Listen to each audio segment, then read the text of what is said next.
欢迎大家回到篮球乌托邦的 podcast， 我是你们主持人 Quan， 我是 Louis， 我是 Kai。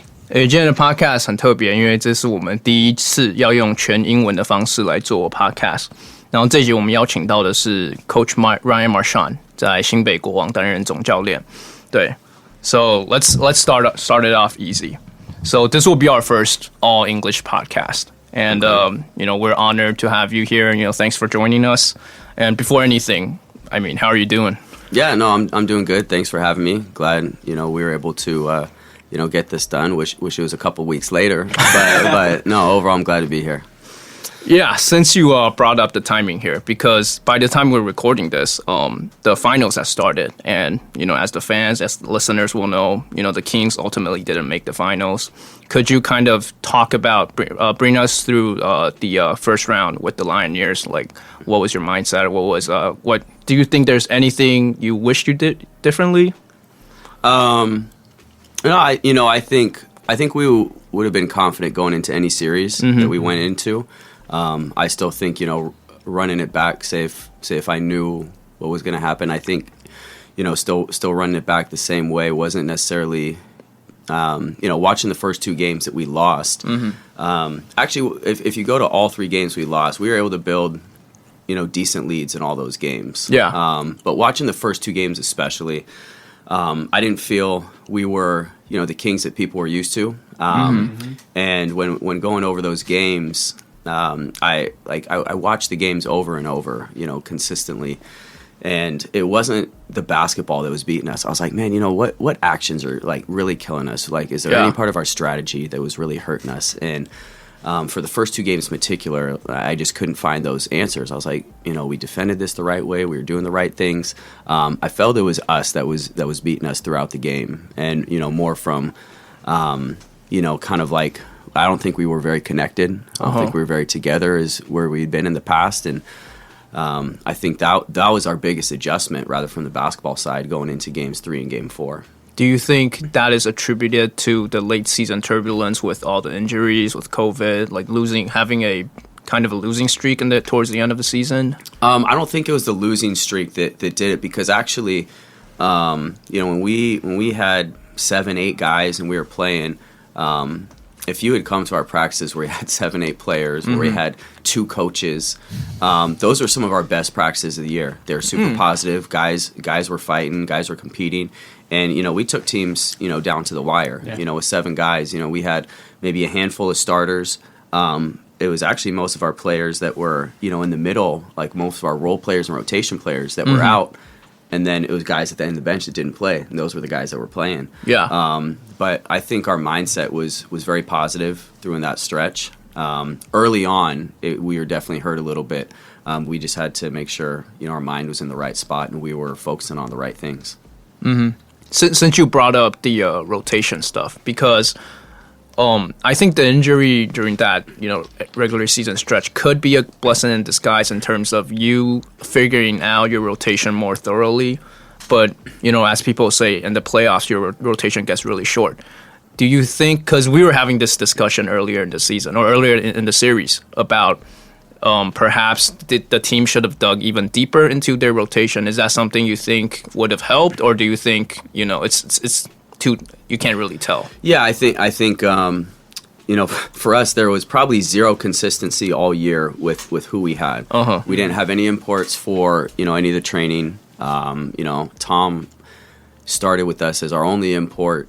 And he essentially, was ready to go right before the season started. So he had maybe, I can't even remember, like a week of practice.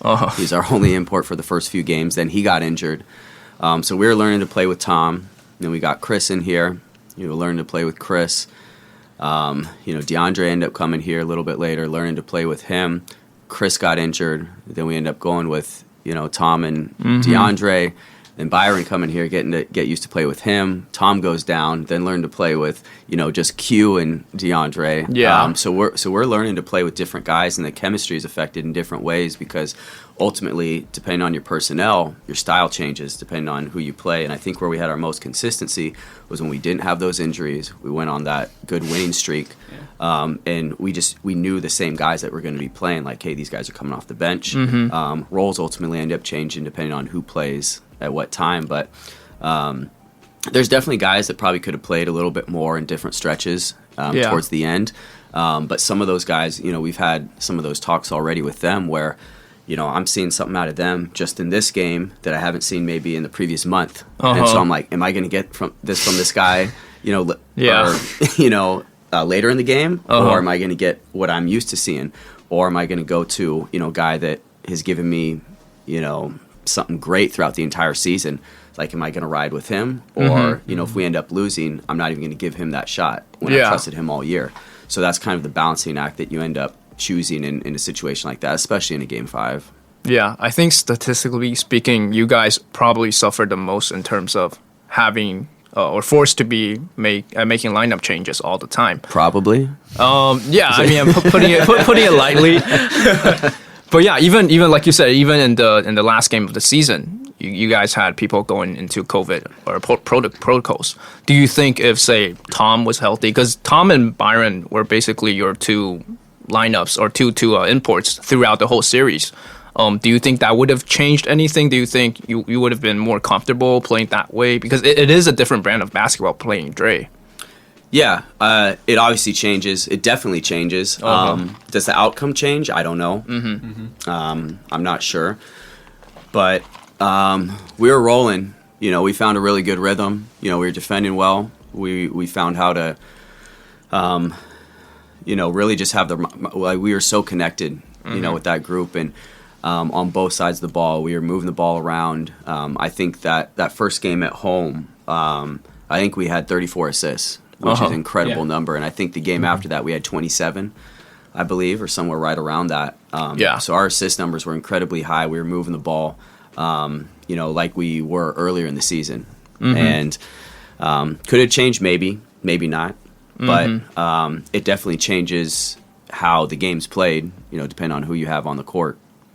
Yeah, well, I think, despite not ending a season with AW, being an expansion team and, being also while being looked at as a legitimate title contender, I feel like that's still a successful season in my eyes, at least. I don't know how Lewis feels about that, but yeah, Lewis, how you feel? Why don't you tell us how you feel? You okay, bro? Okay, just hanging there. I do have a follow-up question on what Kwan just asked. Not to beat on the dead horse, but for your season to end, for the regular season to end for you guys, it was not a good. It was kind of a rough ending, right, towards the end, with all the injuries, COVID and stuff. And it definitely impacted how you guys going into playoffs, I believe. And so I think, regardless of all the stuff that was hindering you guys from achieving success, I think in some ways on the court, you could kind of see, just the way that you guys were playing from the beginning of the season just wasn't there, kind of. Just, the style of play maybe kind of changed. Do you think there's any truth to that? I think a little bit. Obviously, personnel, lineups changing, being able to add Chris, adding Chris who is a quality scorer, from both inside and outside changed the dynamic of the team. Him going down definitely hurt in that aspect.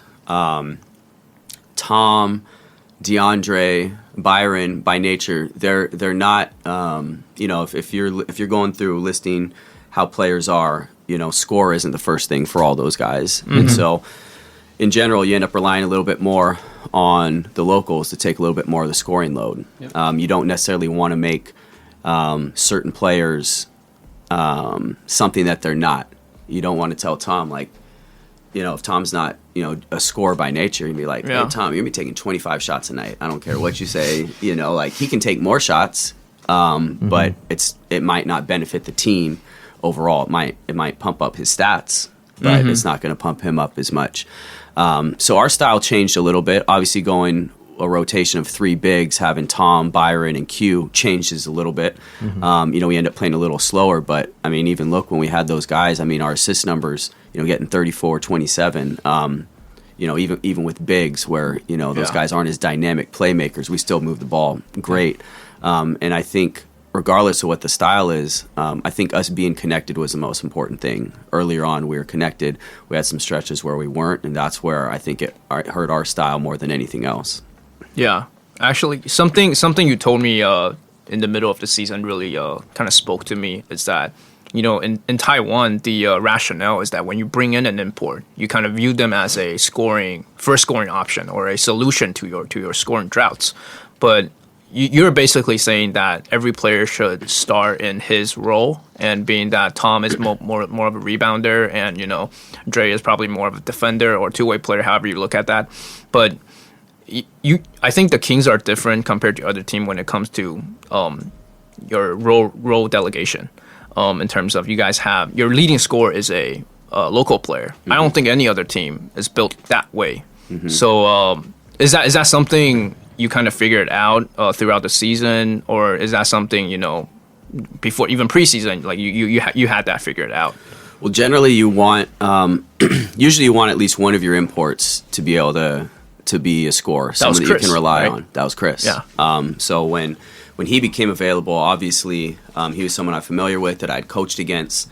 I'm very, very close with his agent, and so when I was just talking with him, that we needed somebody else, he told me Chris was available. It was easy. I didn't need to go into the background. I didn't need to go into any of that stuff, because I'm familiar with a lot of these guys, because I've coached against them. I've scouted against them. I know people that have coached with them, played with them. So it's easy to pick up my phone and be like, hey, is this guy a good teammate? How does he work? I knew his game.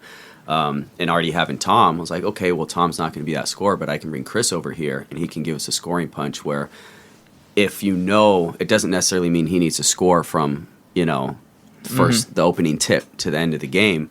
But I know, in a situation where, like, hey, we need a bucket at the end of the game, he can go inside, he can go outside, and I can be comfortable with the shot he takes, regardless if it goes in or not. And that's ultimately what you want. And usually those guys are going to be someone who can create offense probably better than a local, more often than not. Amigo was incredible for us this year. I didn't know any of these players coming into the season, but getting to see them as they play, you kind of learn what they can do. And them being able to play in my system, it's heavily based on getting guys in space. So rather than players creating the offense, our offense is creating the space for these guys to be successful. And so we were able to get him in space a lot, and he was able to, create fouls. He was able to shoot a high percentage, be able to get to the rim. We put defenses in very, very difficult spots where, we can be successful, and he took full advantage of that. And when we lost that extra scoring punch, he was able to kind of keep us afloat for most of the year. Sure. I kind of want to take the conversation overseas to the NBA, to the G League, because when you first came to Taiwan, the headlines were all, a former G League coach, a former, NBA coach is coming to the new Taipei Kings. So can you kind of walk us through your journey when you were overseas in the NBA and the G League? Like how was that for you? Yeah, it was. So for me, it goes back to when I knew I wanted to coach for a long time. I started coaching when I was very young, but I was coaching even while I was playing sports all through high school. I played 3 sports competitively year round, all through from I was little up through high school. Was planning to play college basketballs at a junior college at first, so I was training with the team initially. Then I got offered to coach high school basketball, and I knew I wanted to coach, and I was like, man, this is something that I might not want to pass up on. Yeah. And so some people told me, like, hey, you're not going to play for long, just do this. To make a long story short, I ended up taking the coaching job and kind of stopped playing competitively from then on. I still kind of regret it. I still kind of regret not playing for another few years, through college and everything. But I knew I wanted to coach. And I had zero connections in professional basketball. I don't come from, family that has high connections in professional sports. And so for me, going to college, all I wanted to do, all that I thought that was realistic was coaching, high Division I basketball. And so I was like, okay, all I need is a degree for that. So let me just get my degree. So I got my degree. I applied to every single D1, D2, D3 like school. I probably sent out 1,000 resumes at least. I didn't get one interview. Nothing. At the time, it was the D League.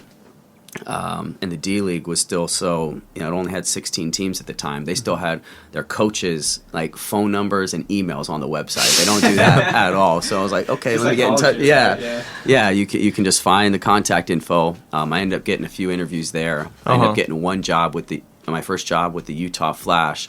But then maybe a month later, the team folded, and so I had to look for like another job. Ended up getting a job with the Bakersfield Jam, and then. Yeah, from then on, it was just all G League and NBA for essentially, 8 to 10 years.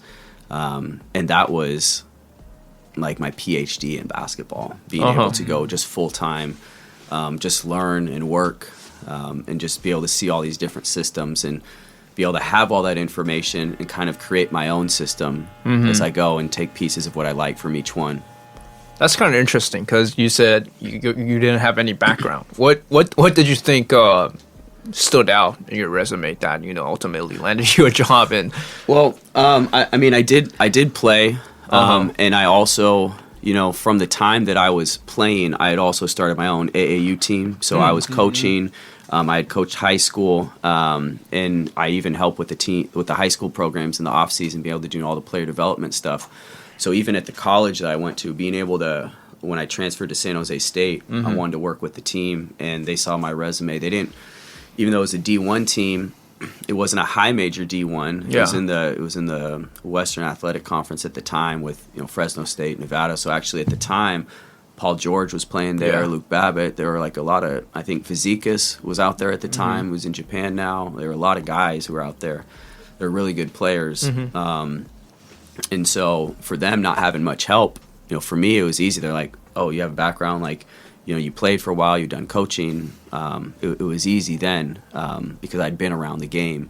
So it wasn't like I was just like, yeah, I like basketball. Let me get involved. I'd put some work in and been around for a while, and that was able to get me in and through. Yeah, because this is kind of unrelated, but at the league you also get resumes like every day, pretty much every day, and all the because basketball in Taiwan, like we don't really have an industry before the Plus League, like it's not very centralized, and everyone's resume is basically I love basketball. But my answer is always kind of, well, like that's the bare minimum. Yeah, me too. Yeah. What can you what can you offer us, or do you have anything else? Maybe not directly related, but what have you done? Yeah. I mean, like. If I want to be a chef, I'm not going to go into a 5-star Michelin star restaurant and be like, yo, like I love food. Like, come on, let me be here. You can love what you do, but there has to be a process, and it has to be seen of kind of, okay, well, what are you doing to show us that you love it? Or are you just on your couch or being a keyboard warrior, behind the screen, like criticizing everybody? Are you actually doing something to actually, get into the game and work at it? Yeah, so it sounds like in basketball you started pretty much as a coaching staff, or you started within the coaching realm. Yeah, I was an intern, where essentially you do everything. You do everything, and in the D League at the time, it was perfect because the staffs were so small that it was actually probably better being in the D League or the G League. And I tell people who've been around the league understand when I say this, but it's probably better to be in the G League than it is to go directly into the NBA. Because if you're directly in the NBA, especially from an intern spot, you're going to have one job. You're going to have one job, and that's it.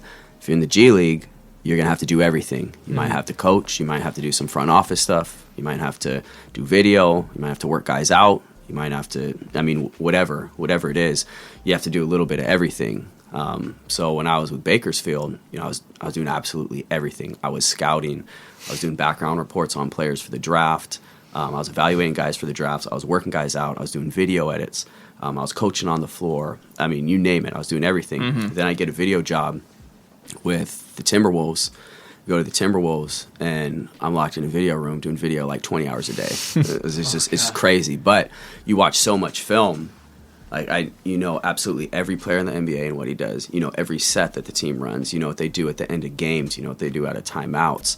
And you just study and you get to the point where you know at the end of the game when a team calls a timeout and they run. And this happened many times in the G League when I was scouting against teams and it was my scout. Team would call a timeout at the end of the game. They walk.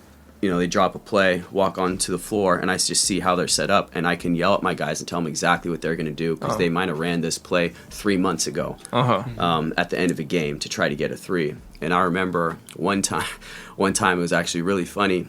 Gary Neal, who played for the Spurs for a while, he was making a comeback, and he was playing for the Reno Bighorns at the time. I was with the Erie Bayhawks, and I mean, he was just lighting teams up. You know, he just came back, 30 here, 35 here. Just killing teams. And it was my scout, and they walk the same thing. They call a timeout, they draw a play up. He walks to the end.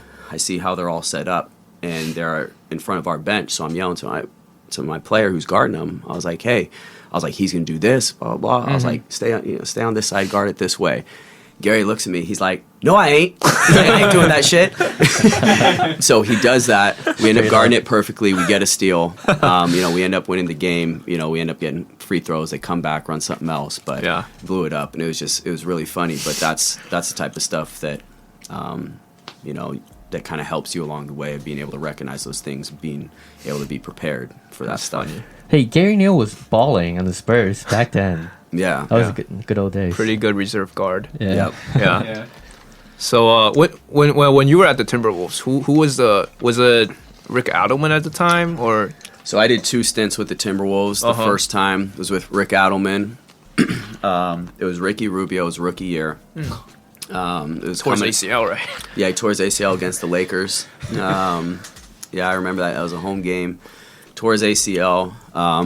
We had Kevin Love, Derek Williams, Darko Milicic, Michael Beasley, Johnny Luke Flynn? Ridnour. Flynn was not there.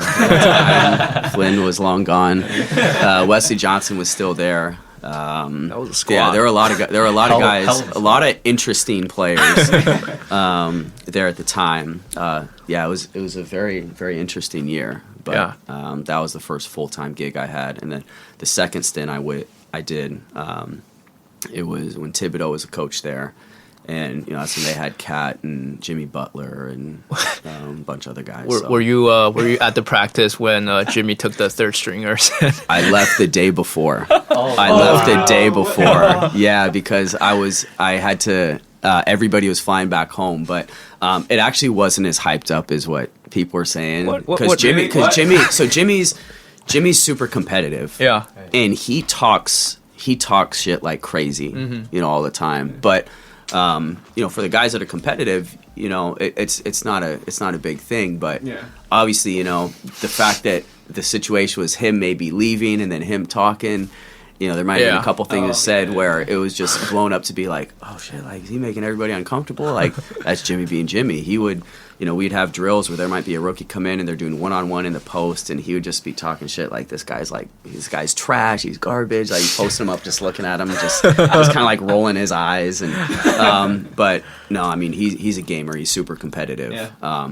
And so it didn't surprise anybody like when we heard it, but we didn't even think of it as like, oh, this is super uncomfortable. Jimmy's a competitor. That's what he very does. Interesting. But it must have ruffled like a couple feathers, right?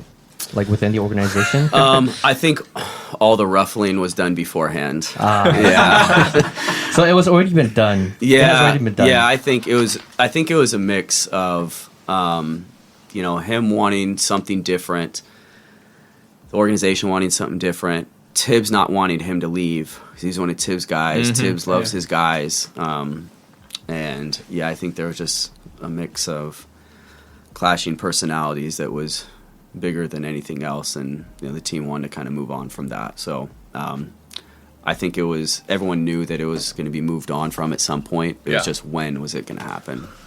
Yeah. I mean, personally, I'm a Bulls fan, so watching Thibodeau, watching Jimmy Butler going at it, like that was pretty interesting. And watching Thibodeau collecting all the Bulls players like Taj Gibson, Derrick Rose. No, we were waiting for Noah to come to the team. We were just like, when is this going to happen? We were waiting for Noah and Kirk Heinrich and all these guys to come back. We're just like, it's going to happen. Wait, so were you there when Derrick Rose scored 50? Was that? No, I was in Iowa at the time. So essentially, because I ended up coaching. If you're with the G League, so at the time, since I was coaching full time in Iowa, the G League doesn't start till later than the NBA. So where I'm at for all the preseason training, for all the training camp, I'm there for all that with the NBA team. You're there, you're on the court, you're helping out, going through all the system, because you end up taking most of the system that the NBA team runs it yourself, and you do that in the G League, but you do some different things because you're going to have different personnel. So I'm there for all of that.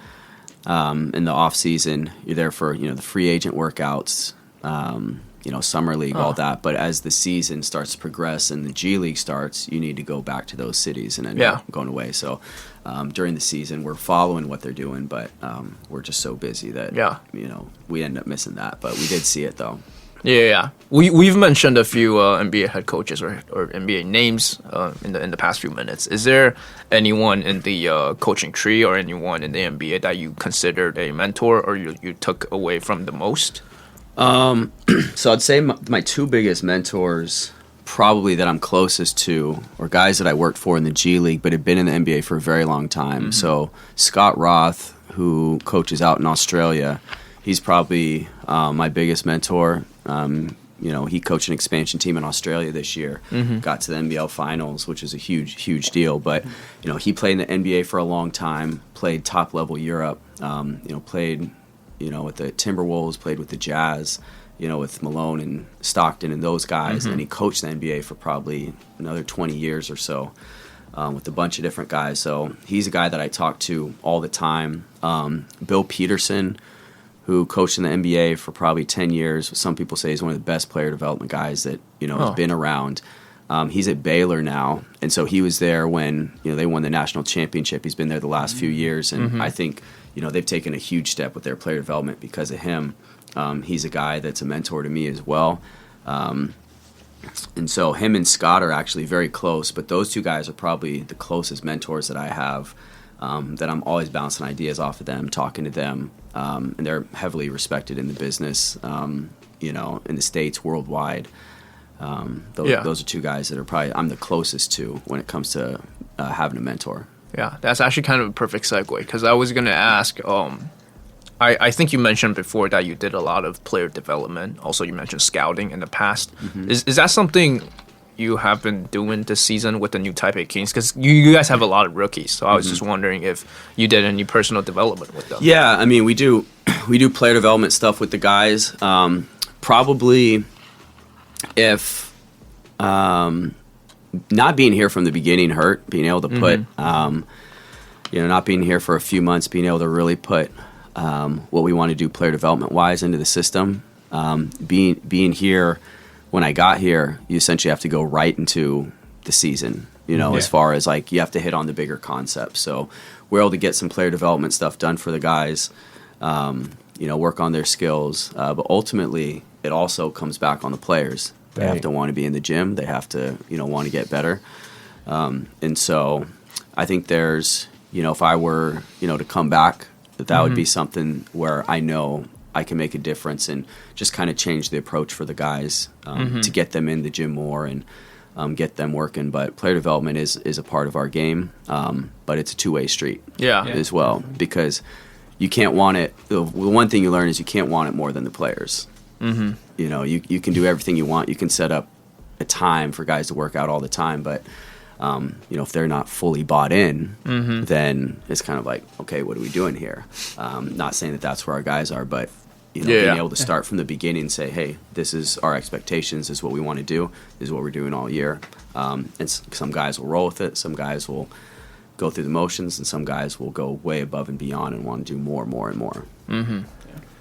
I think for people who are familiar with Coach Marchand, I think people largely known you as the coach that is really, really heavy on communication and emphasize on, encouragement. This sort of trust-based kind of coaching style. So, like, what do you think? What's the biggest difference between how you coach in the States and how you coach over here? Like the way you interact with players, the way you treat players. I don't think there's a big. Honestly, there's not a huge difference. So people ask me, even with guys like Chris or Tom or these more elite players, if you want to put a tag on them, like how do you coach these guys? How do you talk to them, get them to know what you need to do? It's like, be honest. Don't lie. Right. Don't lie to these guys. Don't hype them up tell them that they're better than what they are. If they're having a problem, tell them the truth. You tell them the truth. If guys see that, you're honest with them and you're truly out to help them and make them better, they're going to see that. So one example I go back to is, obviously, I'm not an ex-NBA player, and there's a lot of ex-NBA players or ex-pros that are coaching. The only difference that I've noticed, and it's the same thing that happens every year, everywhere I go, is the only difference between an ex-professional and a non-ex-professional is the respect you get immediately from a player. Right. And so when they see you, for me, it's, excuse my language, but it's like, who the fuck are you? Like, I don't know who you are. Yeah. But if I'm coaching, say I'm, let's just put a big name out there. Say I'm coaching on the same staff as Michael Jordan. People will be like, shit, this Mike, like, I respect the hell out of him. But if Mike's not putting in the work, if Mike's not working with the guys and he's just out joking and, when guys are going through workouts and he's just kind of going through the motions and talking and making jokes and, maybe he watches film sometimes with the guys are going to understand, like, is Mike really helping me get better? Yeah. Or is he just a cool guy to be around? Probably the later one. If you're there, to work guys out, if you're there early, they see you every single day. Anytime I'm on the court, I'm there to rebound for a guy. I'm there watching film to help him get better. I'm coaching him up, during practice. Guys know. Guys pay attention. And so I think that's the biggest thing, just being honest with guys. If they have questions, that you're not there as, kind of one of their, posse to just hype them up. Be like, no, you're good. Coach doesn't know what he's doing. Like, you're great. Like, no, just keep doing it. You don't need to do what the coach is doing. Right. It doesn't help anybody. Yeah. Not just in sports, but in any atmosphere. It doesn't help anybody. So be honest, be there to work. And if you really put your time into your craft, people are going to realize that you know what you're talking about. And if you say the stuff that's going to help them get better and they see it, that's when trust starts to build. Mm-hmm. For sure. When you say the part where players don't respect coaches that weren't ex-NBA as much as players, coaches who have been in NBA, that reminded me of Shaq, like publicly dissing Stan Van Gundy, like that. Back then, that was a huge ordeal, and he basically said the same thing. He never had the pedigree, he never had the resume to tell me what to do this and do that. So he never respected him, even when he was coaching him. So I thought that was a very interesting point, because that was always something that was on the back of my mind when I was watching, say, guys like Eric Spoelstra coaching. Like, I don't think he came from a basketball family. He started off as a video coordinator, like a lot of guys did, and I think he did a phenomenal job, just like rising all the way to the top and become one of the best coaches in the world. So, like, if there's any advice that you can give, like, what would you give to guys that didn't come out of like organized basketball but want to pursue like this line of career in the future? Be obsessed with your craft. Absolutely obsessed. I don't think there's any other way to do it. You can't be half in, you can't be half out. Like, if you really care about it, you're gonna do whatever you can to make it work. You're gonna have sleepless nights. You're gonna be studying the game in every single way possible.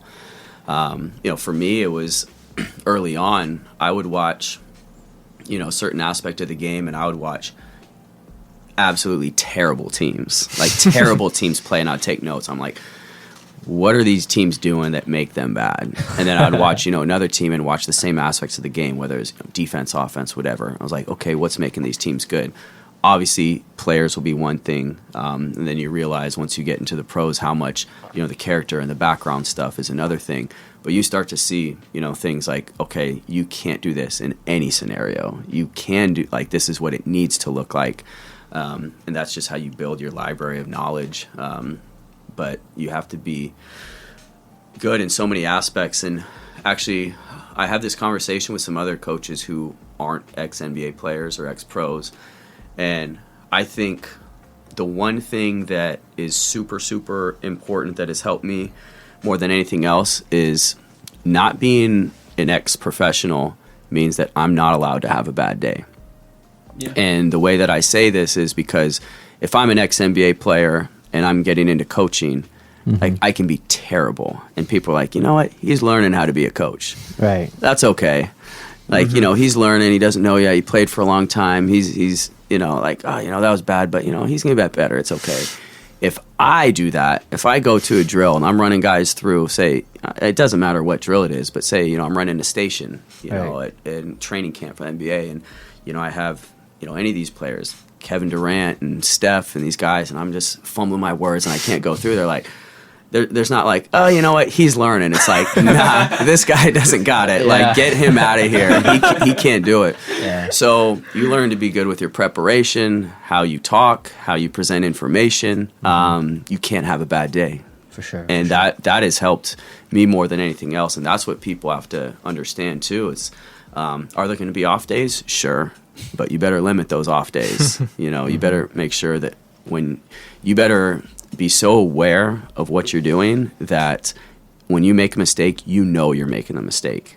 You can't not know when you're making a mistake. So that's why I'm hyper aware of, if I put guys in, they're doing bad or they're doing this or that. Am I going to make all the right substitutions? No. Am I going to make all the right play calls? No. But I know that I have to limit it because it's so much easier to get rid of somebody or call off somebody that's not an ex-professional. Yeah. So that's probably the biggest thing is, be obsessed and don't have bad days.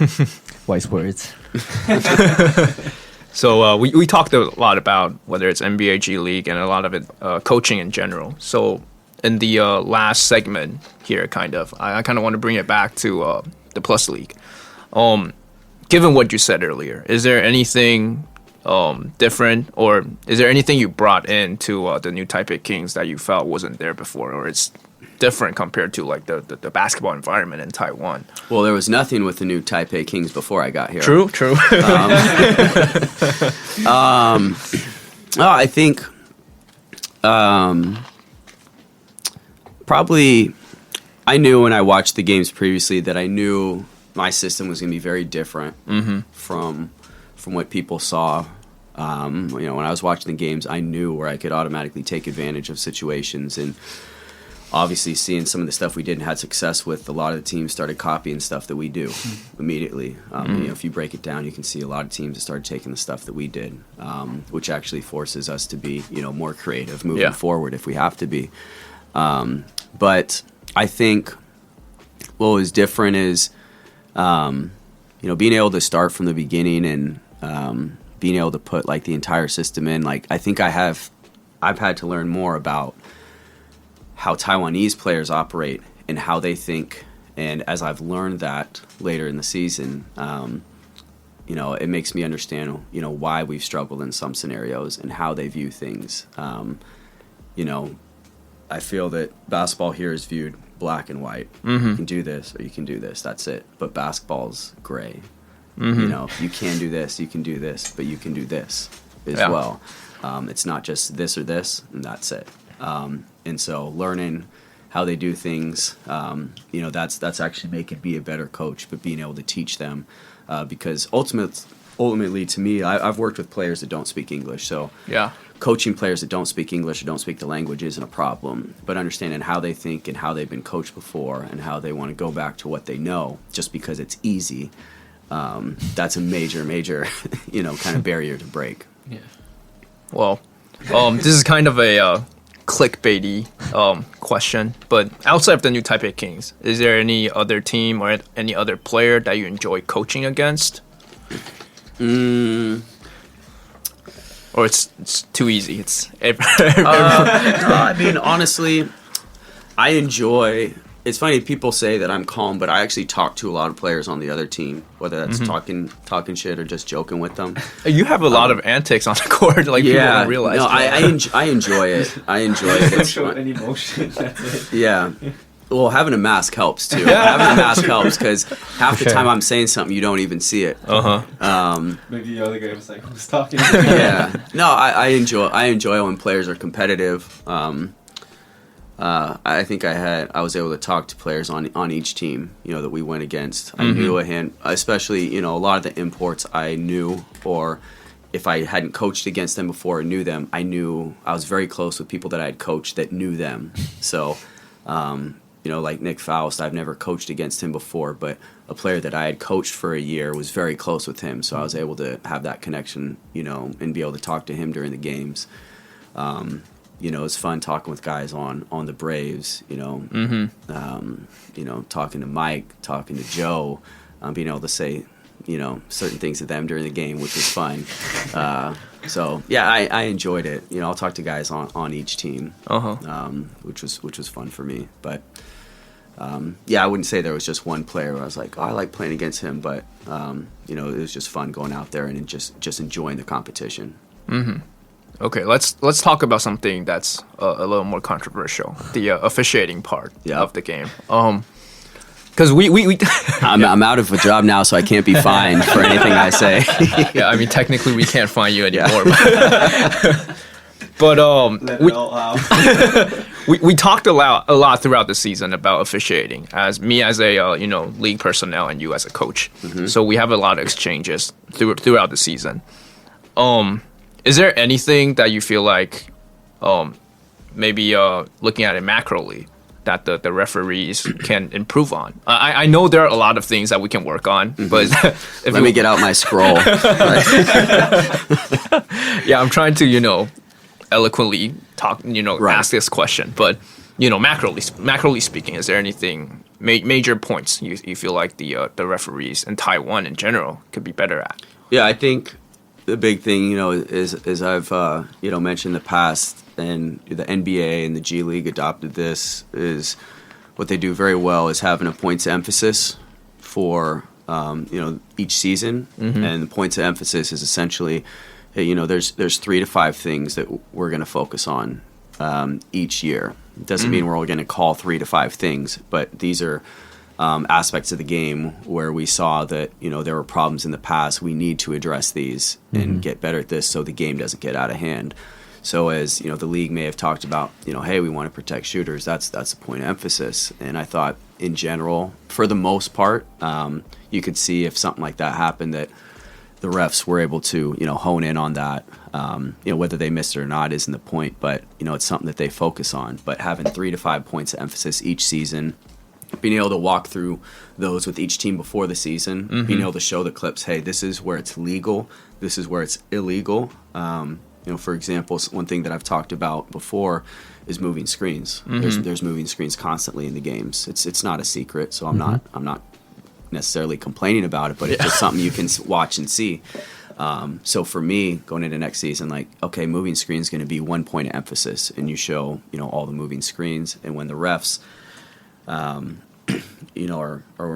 ref in the game going into next year, anytime there's any of those screens and that happens, that foul is going to be called probably 90% of the time, which is good. And then what it does, it takes the coaching complaining out of the game, and then for the players that are doing it, the players have to adapt. So then rather than the coaches complaining to the refs about, oh, why aren't you calling this, or that's an offensive foul, or that's not offensive foul, you end up saying like, well, they talked about us before the season started, so stop doing it. Yeah. So I think having just a points of emphasis, it'll clear it up for the refs. It'll make it easier to ref the game.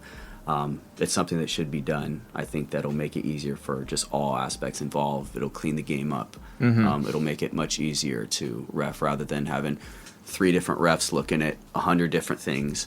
You're still looking at the main stuff, but there's, maybe 3 to 5 situations where you're just like, okay, we're going to hammer in on these points more than anything else, and that's going to help clean up the game. Yeah, I think that goes back to consistency and not just amongst the refs, but on the league level, on the referee level, and on the team level, all three parties has to be aligned on the same pedestal. So to add to that, in Vietnam was going through the same problem, and their rule in Vietnam was, they always had to have an English-speaking ref on staff, which is another situation that I think, if I could talk to a ref, that would be good. I do speak Chinese, but it's very, very sketchy. But being able to have a points of emphasis. So we might have, I remember many different times in a game in Vietnam, we might have a ref from Korea, we'd have a ref from the Philippines, we'd have a ref from Vietnam. All three of them are looking at the game three different ways. So one ref's not calling any hand checks. The other ref on the other side is calling hand checks. And then somebody else is just, 50-50 on that. Yeah. So three refs that are looking at the game three different ways, and none of them are on the same page. And I told him, I was like, you need to have a point of emphasis with the refs that are in the league. I was like, if you don't have that, then everyone's just going to call whatever they want, and there's going to be no consistency. I was like, you need to have your point of emphasis. And so that way it doesn't matter if you're from Korea, the Philippines, Vietnam, Taiwan, Europe. It doesn't matter where you're from. These are the things that we're focusing on. Let's train everybody to make sure that we're honed in on this stuff as it happens. And then it becomes much, much easier, because then you don't have one guy who's allowed everything on one end and another guy who's not allowed anything. Then you're just like, well, the other team's doing this, so why aren't we allowed to do this? That just cleans it up, and it makes it easier for everybody involved. Yeah, I'm sure the league is going to improve on all those points this summer. But yeah, before I pop the last question, is there anything you guys want to add? I was just going to ask, what was like the most surprising thing to you regarding like Taiwanese basketball, just in general? It could be in the pro scene, it could be on the local level. Like, what was the thing that surprised you the most? Yeah, I knew basketball was big in Taiwan. People loved it out here. Yeah. Right. I think, just it was a really fun atmosphere. Seeing people come out to the games. I knew people loved it, but I underestimated how much. But it didn't shock me. But just seeing the support at all the different arenas, I guess what's different is, I think the thing that was so unique is having fans from another team, that's just fully cheering for one team, but then supporting you after the game as well. It was kind of where I was like, what's this? I was like, why do these other people want to see me and congratulate me? That was different, because I'm coming from a place where it's like, you like one team, and then afterwards you're like, I hate everybody on that side as well. Yeah. So seeing people who supported like both teams or all teams, that was very, very different for me. And some people, it was kind of unique seeing, people cheer for one team on one end, like, hey, we score on one end, and then we give a bucket and they're still cheering. It's like, yeah, what the hell are you doing? But no, I think just overall, just kind of the love of basketball and just enjoying it was pretty cool, and it was something that I enjoyed a lot out here. For sure. Okay, so before we go, I think this is a obligatory question. So, what is the future looking like for Ryan Marchand? Are you coming back? Are you looking elsewhere? Like, can you speak on that a little bit? I cannot. I don't know. I think time will tell. What I can say is that I had a very good time coaching here. I have a very good relationship, with the players here, with the front office, with the ownership, with the people. So I think just going through the normal process of what's next just takes time. It's not something that happens overnight. So you just have to wait and see. All right. You have a now viral post on your Instagram. People are all clamoring about, you have more likes than your followers, right? That post had more likes than followers. The one than that followers. Oh, the one that I just had? Yeah, saying that you've been moving everywhere in your life. And people are assuming that, oh shit, he's not coming back. No. Yeah, I never said that, and but as I told my team at the end of the season, and this goes back on my experience, I told everybody, I was like, you just never know what's going to happen. Yeah. I was like, even if everything's good and people are just like, yeah, we want to bring you back, you just never know. It doesn't mean that I'm not coming back or other players aren't coming back or I'm going somewhere else. But I've been in enough places with enough teams, you know, in so many different situations where you think, you know, you might be somewhere, you think you might be somewhere else. You know, so you want to make sure you appreciate the moment, you appreciate the people. And you know, the process is going to play out how it's supposed to. So I'm not worried at the moment. I've been through this over and over and over again. So it wasn't supposed to be a dark post or anything like that, but like, it was just a reality. Like the way, I don't know, like people just interpreted that wrong. So like a lot of fans were just panicking, I think. Yeah. Well, they're fans. They'll panic. I mean, there will be speculations. Yeah. Yep. I mean, there's one person that knows what's going on, and that's me. So, so I let people talk. You know, that's one thing that, you know, I tell our guys is, I was like, don't, you know, I say ignore the noise. You know, ignore what's good, ignore what's bad. I was like, if you know what's going on, why get worked up about what somebody else says that is or isn't true? Yeah. I was like, you know, be comfortable with yourself. I'm comfortable with myself and what's going on. I know what's going on behind the scenes. And so, you know, the process will play out and, you know, everything will work out how it's supposed to. Well, that is a pleasure to have you here today. Yeah. You know, we know that you're a busy man, so we don't want to keep you here for too long. No, thanks for having me. Had a good time. It was a fun talk. So glad we were able to do this. And if I come back next season, yeah, it'd be fun to, you know, hop on again and, sure, you know, at some point that'd be anytime. Good. I mean, even if you're overseas, there's always, you know, remote options. Yep, that's true. I mean, it's a virtual world now. So. All right. Well, thank you. I want to thank all the listeners for tuning in, and you know, we'll see you on the next one.